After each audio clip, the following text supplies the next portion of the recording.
9 जुलाई की वह उड़ान उनकी अंतिम उड़ान थी। वे केवल एक मिशन नहीं था, उनके पूरे जीवन की एक कहानी का अंतिम अध्याय था, जो साहस, समर्पण, कर्तव्य और राष्ट्रभक्ति से लिखी गई थी। आज हम सबकी आंखें नम हैं, पर सर भी उतना ही गर्व से ऊंचा है, क्योंकि किसी को भी ऐसा जीवन नहीं मिलता जो मृत्यु के बाद भी करोड़ों लोगों को प्रेरणा दे जाए। आज हम सब स्क्वाड्रन लीडर लोकेंद्र और फ्लाइट लेफ्टिनेंट ऋषि राज को अश्रुपुत्र श्रद्धांजलि अर्पित करते हैं। आज भी हमें और हमारे परिवार को विश्वास करना कठिन है कि वह मुस्कुराता हुआ चेहरा, वह बुलंद आवाज केवल यादों में रह गई है।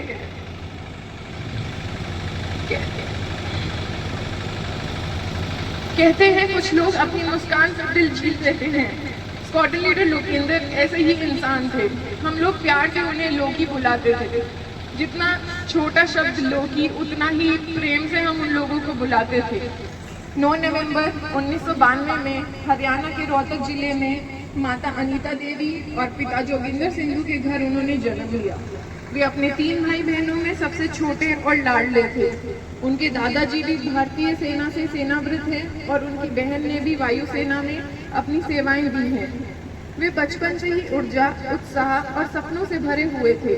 उन्होंने अपनी प्रारंभिक शिक्षा कैंपस स्कूल रोहतक से ही प्राप्त की। बचपन में जब भी कोई विमान आसमान में जाता था तो उनकी निगाहें उसी विमान का पीछा करती थी। शायद तब उनके मन में तय कर लिया था कि एक दिन मैं भी इसी नीले आसमान का प्रहारी बनूंगा। उनका सपना भारतीय वायुसेना में फाइटर पायलट बनने का था। अपने अथक परिश्रम, अनुशासन और हृदय संकल्प के बल पर उन्होंने पहले ही प्रयास में इलाहाबाद एसएसबी क्लियर कर राष्ट्रीय रक्षा अकादमी में 2012 में प्रवेश प्राप्त किया। इसके पश्चात एयरफोर्स अकेडमी डुंडीगल में उन्होंने कठोर परीक्षण प्राप्त किया। उनका सपना वास्तविकता में बदलने लगा और 2016 में उन्होंने भारत वायुसेना में फ्लाइंग ऑफिसर के पद पर कमीशनिंग प्राप्त की। उन्होंने अपनी पहली पोस्टिंग जामनगर में की, स्क्वाड्रन 224 वॉरलॉर्ड्स में। वे अपने निर्णय लेने की योग्यता और शांत